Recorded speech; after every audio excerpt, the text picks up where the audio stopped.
ओम श्री सनातन धर्म देवाय नमः।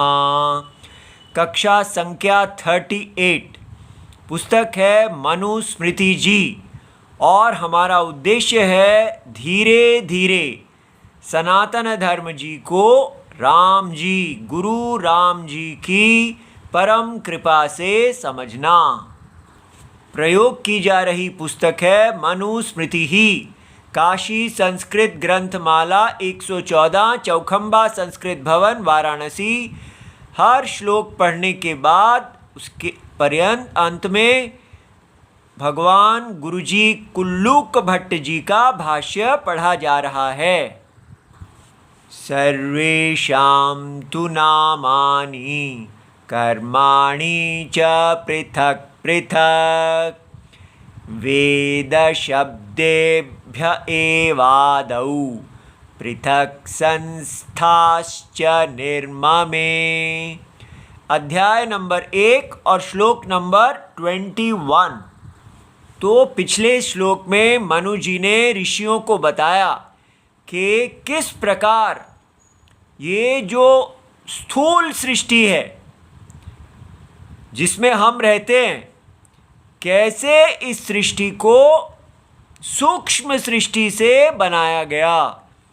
अर्थात ब्रह्मा जी बुद्धि, अहंकार शंकर जी, और उसके बाद पंच महाभूत जो तन मात्र हैं, केवल गुण, और उसको मिलने से स्थूल आकाश, वायु, अग्नि और जल और पृथ्वी, उसकी सृष्टि हुई।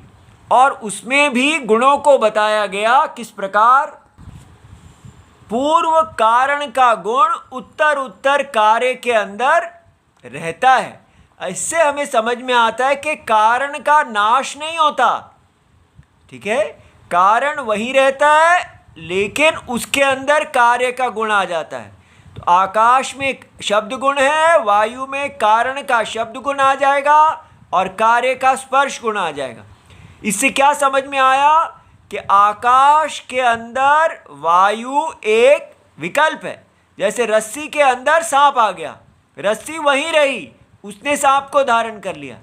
फिर ये है वायु, वायु का शब्द स्पर्श, उसके अंदर अग्नि का एक्स्ट्रा अधिक एक रूप आ गया, तो अग्नि वहीं रही, उसके अंदर रूप आ गया, प्रतीति। तो ये एक माया सृष्टि बताई जा रही है। कैसे ये सारी सृष्टि कारण से कार्य, कारण से कार्य, कारण से कार्य होती हुई बनती जा रही है, लेकिन सारी रस्सी में सांप के समान है।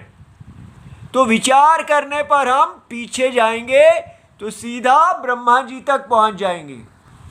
माने ये जो 5 हैं, पृथ्वी से पीछे गए जल, जल से पीछे गए अग्नि, अग्नि से पीछे गए वायु, आयु से पीछे गए आकाश, इससे पीछे गए तो तन्मात्र, तन्मात्र से पीछे गए तो अहंकार।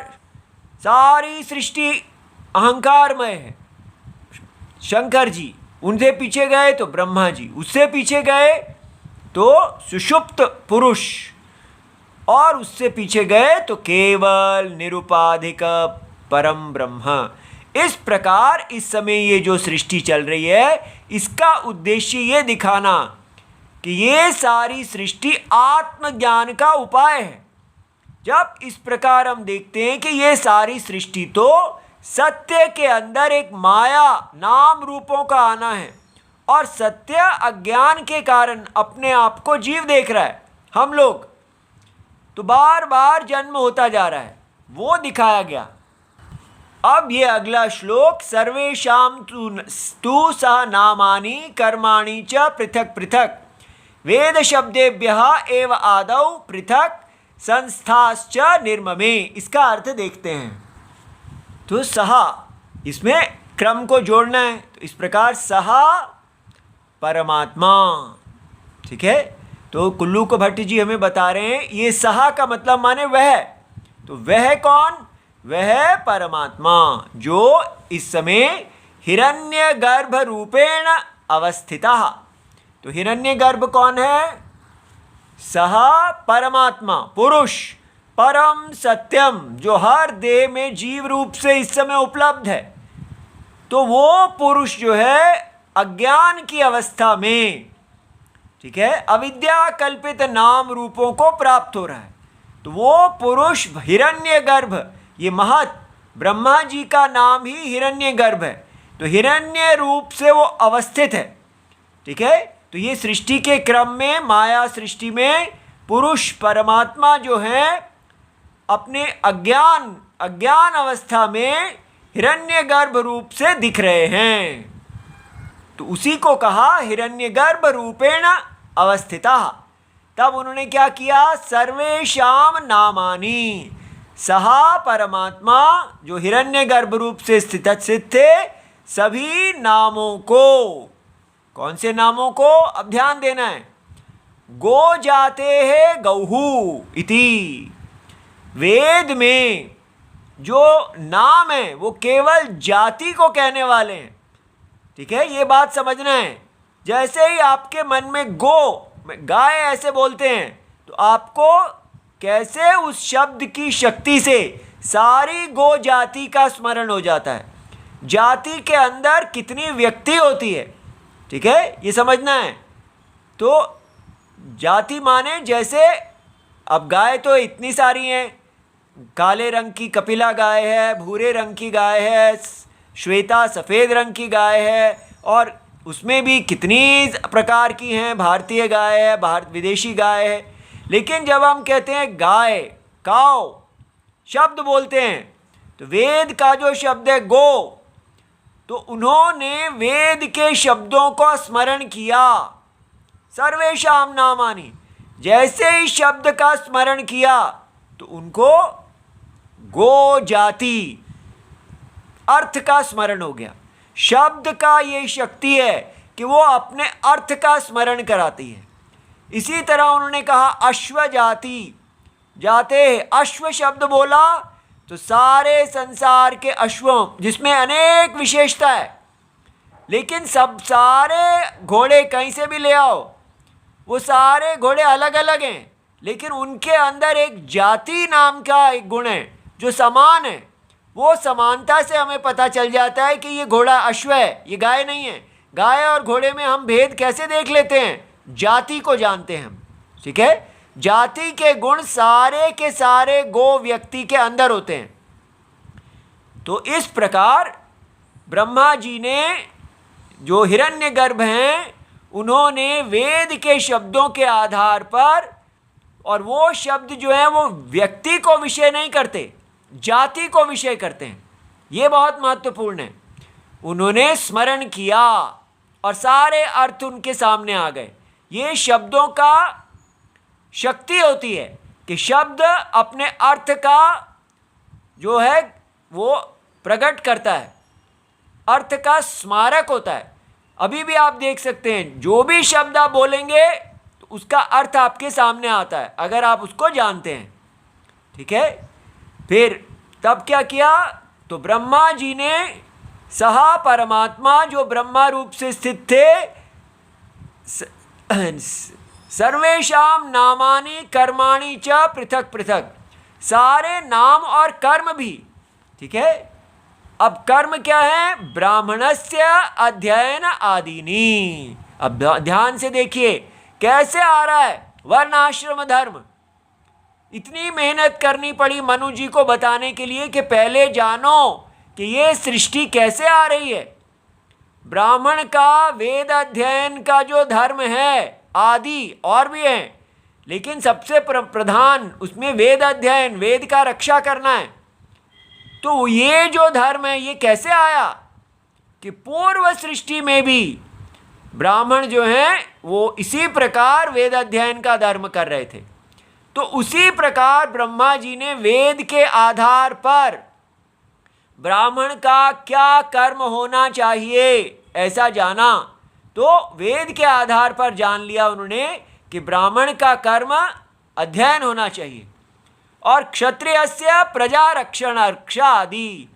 तो क्षत्रिय का धर्म है कि सारी प्रजाओं की रक्षा करें, वो सदा अपने वर्णाश्रम धर्म में स्थित रहें, कोई उनको दुख ना दे। ठीक है, वो भी धर्म में रहें और कोई उनको धर्म से पतित ना करे। इस प्रकार हमारा समाज सदा वेद के द्वारा बताए गए धर्म के ऊपर आश्रित था और इस प्रकार पृथक पृथक, जैसे तो इस प्रकार ब्राह्मण क्षत्रिय आदि सबका अलग अलग, ठीक है, यहाँ च पृथक पृथक क्या किया, यस्य पूर्व कल्पे यानी अभुवन, तो जिसका पूर्व कल्प, कल्प क्या होता है, ब्रह्मा जी का एक दिन कल्प कहलाता है। तो वो जब सो गए उनका एक दिन 1000 चतुर्युग के बराबर होता है। तो एक दिन और एक रात, तो जब वो सो गए तो सारी सृष्टि सो गई, प्रलय। तो ये हमने देखा था कि मनु जी ने आदि में ही कहा था कि ये जो सृष्टि आप देख रहे हैं ये सोई हुई थी। तो अब बताया जब वो जागे तो किस आधार पर उन्होंने सृष्टि की, ये बताया जा रहा है। तो इसलिए वो पिछले, जैसे आप जब सोते हैं तो जब जागते हैं तो वही शरीर को धारण कर लेते हैं, इसी प्रकार ब्रह्मा जी जब जागे तो भगवान ने वेद के आधार पर, भगवान जो इस समय हिरण्यगर्भ के रूप में है, ब्रह्मा जी के रूप में, और भगवान कौन है, परम सत्य, अज्ञान की उपाधि पहने हुए, ये सब कल्पना में हो रहा है, जैसे स्वप्न के अंदर हो रहा है। तो इस प्रकार सृष्टि होने लगी, जिसका पूर्व कल्प में जो था वो उसी प्रकार अपने रूप में आने लगा। आदौ सृष्टवान, इस प्रकार आदि में उन्होंने ऐसी सृष्टि की, ये सृष्टि का आदि है। वेद शब्देभ्यः एव, लेकिन ये किस आधार पे किया, मन मर्जी से नहीं किया। बाइबल कुरान में सृष्टि के में कोई उनके पास वेद नहीं है, इसलिए वो कहते हैं इंशाअल्लाह, जैसे अल्लाह की इच्छा है, क्योंकि वो पहली बार उनके गॉड सृष्टि कर रहे हैं और इसलिए वो अपनी मर्जी से ही सुख दुख इत्यादि सबको जैसा मर्जी बना देते हैं। लेकिन यहाँ पर ऐसा नहीं है, यहाँ पर ये सारी सृष्टि जैसे पहले थी और उसके आधार पर जो कर्म किए थे, अब उन्हीं कर्मों के आधार पर ये फिर से जीवों को नए शरीर मिल रहे हैं। इसमें इसका मतलब कोई हस्तक्षेप नहीं है, भगवान का कोई मर्जी नहीं है, उनके ऊपर दोष नहीं आएगा कि किसी को ब्राह्मण क्यों बनाया और किसी को शूद्र क्यों बनाया। वो जीव उसने जैसे कर्म किए, यथा बीजम तथा फलम, तो वो जब पहले सोया सृष्टि में आरंभ में, अब उसी प्रकार वो जागा। लेकिन जब जागा तो अपने वेद के कर्मों के आधार पर उसको नया शरीर मिला। अगर मान लो वो पहले क्षत्रिय था और अब उसको ब्राह्मण शरीर मिलना है, तो उस ब्राह्मण के क्या कर्म होने चाहिए, तो ये बता दिया, ये जाति है। तो ब्राह्मण जाति को जो कर्म मिलना था वो उसको दे दिया, ठीक है, चाहे पहले वो क्षत्रिय था, वैश्य था, शूद्र था, जो भी था, कुत्ता था, बिल्ली था, ठीक है। अब कर्मों के आधार पर नए उसको आना था। तो ये सारे जातिगत शब्द हैं, मिस्टर यज्ञदत्ता नहीं है ये। ब्राह्मण एक जाति है, इसी प्रकार क्षत्रिय जाति है। इसके क्या कर्म होते हैं, जो जीव इसके अनुकूल, वो अब ब्राह्मण की जैसे सेनापति हो, एक व्यक्ति सेनापति बनता है तो जो सेनापति के काम है उसको मिल जाते हैं। इसी प्रकार जो व्यक्ति पिछले जन्म के कर्म के आधार पर ब्राह्मण जाति योनि में आया, उसको ये कर्म निश्चित हो गए, ऐसे। अच्छा, अब क्या है, तो अब वो बताते हैं वेद शब्द से अवगम्य निर्मितमान। तो ब्रह्मा जी ने के अंदर वेद प्रकट हुए और वो वेद भी नित्य हैं, हर बार नए वेद नहीं हैं। जो ब्रह्मा जी के पहले पिछले वाले कल्प में वेद सारे शब्द उनमें सो गए थे, वही वेद वापस आ गए, ठीक है। अब कुल्लूक भट्ट जी कहते हैं, भगवता वेद व्यास जी ने भी अपनी वेद मीमांसा में वेद पूर्विका एवं जगत सृष्टि व्युत्पादिता। तो ये बताया जा रहा है कि वेद के पूर्वक, वेद के अनुसार ही जगत की सृष्टि होती है। तथा च शारीरिक सूत्रम, ठीक है, इसके अनुसार जब होती है तो हमारे यहाँ पर कभी कोई दोष नहीं लगता ईश्वर के ऊपर कि ईश्वर क्रूर हैं, किसी को दुखी किया, और ईश्वर के अंदर राग द्वेष है, किसी को ऊंचा बनाया नीचे बनाया। जो अल्लाह गॉड में लगता है ये दोष, ठीक है। साइंस में तो छोड़ ही दो, कोई निश्चय ही नहीं है कौन कुत्ता बना कौन बिल्ली बना, क्यों बना, उनके लिए तो हर चीज़ चांस है। लेकिन यहाँ एकदम पूरा सिस्टम है, जैसे जिसने कर्म किया उसके अनुसार वेद ने एक नियम बना रखा है। इसीलिए वेद संविधान है। संविधान को देख के जिसने जो जीता है वो उसको मिल जाएगा।